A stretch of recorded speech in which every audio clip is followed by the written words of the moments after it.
యొక్క హక్కు question hour. క్వశ్చన్లు ఎంత చర్చ జరిగితే అంత బాగుంటుందనేటువంటి ఉద్దేశంతో మనం అడ్జర్న్మెంట్ మోషన్ను క్వశ్చన్ అవర్ తర్వాతనే ఇవ్వాలని చెప్పి గౌరవ ప్రతిపక్ష నాయకులు ప్రతిపాదించడం జరిగింది. మీరు కూడా ఉన్నారు అధ్యక్ష. ఆ బీఏసీ మీటింగ్ లో అన్ని పక్షాలు కూడా ఏకగ్రీవంగా మనం ఒప్పుకోవడం జరిగింది. ఇవాళ సభ్యులకు క్వశ్చన్లు అన్ని కూడా రావాలని చెప్పి చర్చ జరగాలని చెప్పి మేము కోరుకుంటా ఉన్నాం. జానారెడ్డి గారు మాట్లాడుతున్నారు. నేను ఒకటే నిమిషం. ఇవాళ మా ప్రభుత్వం కోరుకుంటున్నది ఏంటి అధ్యక్ష అంటే చర్చ జరగాలి, సభ జరగాలని మేము కోరుకుంటున్నాం. కానీ నాకు అర్థం కాదు ఏంటంటే అధ్యక్ష ఈ ప్రతిపక్షాలు జరగద్దని కోరుకుంటున్నాయా? ఎప్పుడైనా చర్చ జరగాలని ప్రతిపక్షాలు కోరుకోవాలి, సభ జరగాలని ప్రతిపక్షాలు కోరుకోవాలి. కానీ సభ జరగకుండా ఈ రకంగా అడ్డుకోవడం అనేటువంటిది కరెక్ట్ కాదు అధ్యక్ష. ఈ ప్రభుత్వం ఏ సమస్య మీదనైనా చర్చించడానికి సిద్ధంగా ఉంది. ఎన్ని రోజులైనా సభ జరుపుకోవడానికి సిద్ధంగా ఉందని మా గౌరవ ముఖ్యమంత్రి గారు నిన్న బీఏసీలో చెప్పారు, శాసనసభలో కూడా చెప్పారు అధ్యక్ష. ఇప్పుడు అధ్యక్ష కొద్దిసేపు అయితే బడ్జెట్ మీద ఆ చర్చలో వారు ఏ సబ్జెక్ట్ అయినా మాట్లాడొచ్చు. ఇక్కడ ఇప్పుడు ఎందుకు అడ్డుకుంటున్నారో వాళ్ళకి అర్థమైతలేదు అధ్యక్ష. మీరు మాట్లాడండి, మీకు మైక్ ఇస్తాము, బడ్జెట్ మీద చర్చ చేయండి, మీరు ఏం చెప్పదలుచుకుంటారో చెప్పండి అంటే వాళ్ళు మాట్లాడకుండా సభను అడ్డుకోవడానికే ఈరోజు శాసనసభకు వచ్చినట్టుగా, ముఖ్యంగా ప్రశ్నోత్తరాల్లో ఇలా పక్క రాష్ట్రం తెలుగుదేశం పార్టీ బండారం బయటపడుతుందని, చేసిన ద్రోహం బయటపడుతుందని, ఆ చర్చ జరగకుండా సభ జరగకుండా ఇలా ఉద్దేశపూర్వకంగా తెలుగుదేశం పార్టీ అడ్డుకోవడం అనేటువంటిది కరెక్ట్ కాదు అధ్యక్ష. ఈ అడ్డుకునే సంస్కృతి కరెక్ట్ కాదు. మీరు మాట్లాడండి, మీకు మైక్ ఇవ్వడానికి ప్రభుత్వం సిద్ధంగా ఉంది. ఈ రోజు బడ్జెట్ మీద చర్చ జరిగే అవకాశం ఉంది. ఏ సభ్యుడైనా మీ పార్టీ నుంచి ఎంతసేపు అయినా మాట్లాడడానికి అవకాశం ఉంది. మీరు ఏం చెప్తారో చెప్పండి, కానీ సభ అడ్డుకోవడం అనేది కరెక్ట్ కాదు. ఇది సభ యొక్క విలువైనటువంటి సమయం. దీన్ని దయచేసి ప్రతి ఒక్కరు కూడా వినియోగించుకోండి, మాట్లాడండి, సభలో చర్చ జరగడానికి సహకరించండి అని మీ ద్వారా గౌరవ సభ్యులకు విజ్ఞప్తి చేస్తున్నారు. జానారెడ్డి గారు ప్లీజ్ సైలెన్స్. అధ్యక్ష దయచేసి కూర్చోండి. Take your seats. Kindly Jana Reddy గారు మాట్లాడుతున్నారు, సహకరించండి. అందరూ మీ సీట్లలో కూర్చోండి. అధ్యక్ష సార్ అభిప్రాయం వాటి మాట్లాడే అవకాశం ప్రశాంతంగా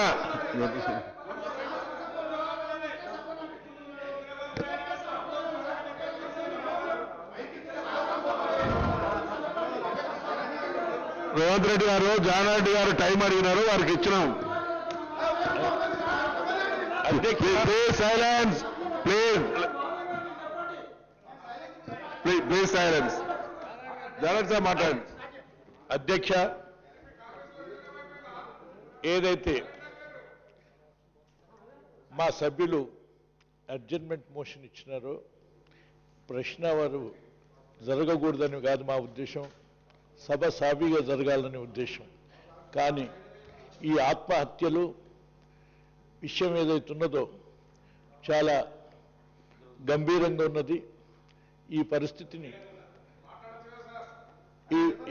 పరిస్థితిని ఆ ఆత్మహత్యలు ఈ ఎలక్ట్రిసిటీ కూడా రెండు కలుపుకొని ఒకసారి చర్చిస్తే బాగుంటుందని అడ్జర్న్మెంట్ మోషన్ అని చెప్పి మేము అడిగినాం అధ్యక్ష. నిన్న బీఏసీలో కూడా ఒకవేళ ఈ ప్రశ్న అవరు కొనసాగాలంటే అత్యంత ప్రాముఖ్యం కలిగినటువంటి విషయం ఏదైనా ఉంటే చర్చకు అలో చేస్తామనేటువంటిది స్థూలంగా మనం ఆలోచించిన విషయం. ఇది దృష్టిలో పెట్టుకున్నప్పుడు ఈ అడ్జర్న్మెంట్ మోషన్ని మీరు వేరే విధంగా కన్వర్ట్ చేసైనా ఇప్పుడు చర్చను మొదలు పెట్టండి. అదేవిధంగా ఇందిరాగాంధీకి గజ్వెల్లో చెప్పులు దండ వేసినటువంటి అవసరం దీన్ని తీవ్రంగా ఖండిస్తూ దోషుల్ని వెంటనే ఐడెంటిఫై చేసి వాళ్ళని శిక్షించడానికి అరెస్ట్ చేయడానికి వెంటనే ప్రభుత్వం చర్య తీసుకోవాలని సభ ద్వారా నేను విజ్ఞప్తి చేస్తున్నాను అధ్యక్ష.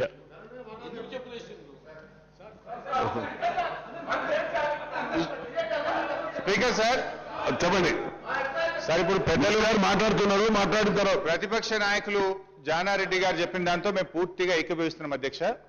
మేము ఒకటే కోరుతున్నాం, చర్చించడానికి ప్రభుత్వం సిద్ధంగా ఉంది. మా ప్రభుత్వం కూడా రైతుల విషయంలో, కరెంటు విషయంలో చర్చ జరగాలనే పట్టుదలతో ప్రభుత్వం కూడా ఉంది. మాకు ఎటువంటి బేసిజాలు లేవు. మేము ఒకటే కోరుతున్నాం, సభ్యులను, ఇతర సభ్యులను కూడా కూర్చోమని చెప్పండి. 11:30 కావస్తుంది. జానారెడ్డి గారిని మొదటి అవకాశం తీసుకోమనండి. బడ్జెట్ మీద ఏ అంశమైనా ఏ సభ్యుడైనా మాట్లాడేటువంటి అవకాశం ఉంది. జానారెడ్డి గారిని బడ్జెట్ మీద మాట్లాడే క్రమంలో విద్యుత్ మీద మాట్లాడమనండి, రైతుల సమస్యల గురించి మాట్లాడమనండి. వారు లేవనెత్తిన ప్రతి ప్రశ్నకు సమాధానం చెప్పడానికి ప్రభుత్వం సిద్ధంగా ఉంది అధ్యక్ష. మేము వెనక పోం అధ్యక్ష. Government is ready to answer. మీరు మాట్లాడండి, యు ఆర్ ఎట్ లిబర్టీ. దయచేసి మేము ప్రభుత్వం కోరుకుంటున్నది ఒకటే, సభా సమయం వృధా కావద్దు. ఇవాళ ప్రజలంతా కూడా ఈ సభలో చర్చ జరుగుతుందని, ఈ సభ సజావుగా జరగాలని ప్రజలు కోరుకుంటున్నారు అధ్యక్ష. ఈరోజు తెలంగాణ రాష్ట్రంలో తొలి బడ్జెట్ శాసనసభ సమావేశాలు జరుగుతా ఉంటే ఒక అర్థవంతమైనటువంటి ప్రజలంతా కౌంటర్ ఆర్గ్యుమెంట్స్ ఈ రకంగా దాన్ని ప్రజలు హర్షించారు అధ్యక్ష. ప్రజలు సభ జరగడం కోరుకుంటున్నారు. కానీ బాధాకరం ఏంటంటే అధ్యక్ష, మా ప్రతిపక్ష నాయకులు ఇవాళ విపక్షాలు సభ జరగడానికంటే కూడా సభ అడ్డుకోవడం మీదనే వాళ్ళు ప్రాధాన్యత ఇవ్వడం అనేటువంటిది ఇది నిజంగా చాలా దురదృష్టకరం, బాధాకరం అధ్యక్ష. నేను తమరి ద్వారా మళ్ళీ విజ్ఞప్తి చేస్తా ఉన్నా అధ్యక్ష, దయచేసి తెలుగుదేశం, బీజేపీ పక్షాలు కూడా సహకరించండి, సభ జరగడానికి కోఆపరేట్ చేయండి. మీరు అనుకున్నటువంటి అంశం మీద మీరు మాట్లాడండి, ప్రభుత్వం సమాధానం చెప్పడానికి సిద్ధంగా ఉంది. పెద్దలు జానారెడ్డి గారు నిన్న నేను ఇంకో మాట అడుగుతున్నాం అధ్యక్ష. గత 10 ఏళ్ల నుంచి మేము కూడా సభలో ఉన్నాం. ఏ రోజైనా ఈ సభలో వారు మంత్రిగా ఉన్నప్పుడు ఏ ఒక్క అడ్జర్న్మెంట్ మోషన్ అయినా డైరెక్ట్ గా స్వీకరించిందా అధ్యక్ష? ఈ రోజు అడుగుతున్నాం, మనకి ఈరోజు అవకాశం ఉంది అధ్యక్ష.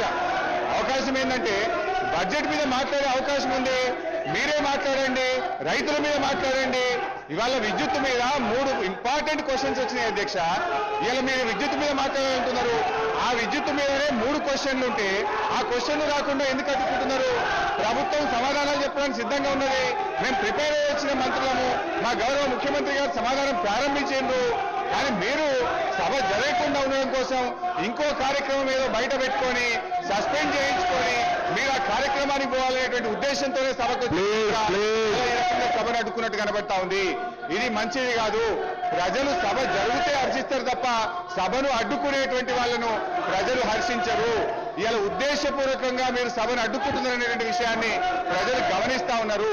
అట్లే పెద్దలు జానారెడ్డి గారు కొన్నట్టు మేము కూడా గజ్వేల్లో జరిగినటువంటి సంఘటనను తీవ్రంగా ఖండిస్తా ఉన్నాం. పోలీస్ శాఖకు మేము ఇన్స్ట్రక్షన్స్ ఇస్తాం. ఎవరైనా దోషులను వెంటనే గుర్తించి కఠినంగా శిక్షించే విషయంలో ప్రభుత్వం సీరియస్ గా ఉంది. దాంట్లో వెనక్కి పోయే ప్రశ్నే లేదు.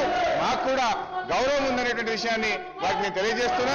పెద్దలు జానారెడ్డి విపక్షాలకు కూడా చెప్పి మీకున్న అనుభవ రీత్యా వాళ్ళని కూడా కూర్చోమని చెప్పి సభ జరగడానికి సహకరించాల్సిందిగా నేను కోరుతాను. Please silence and cooperate with the chair.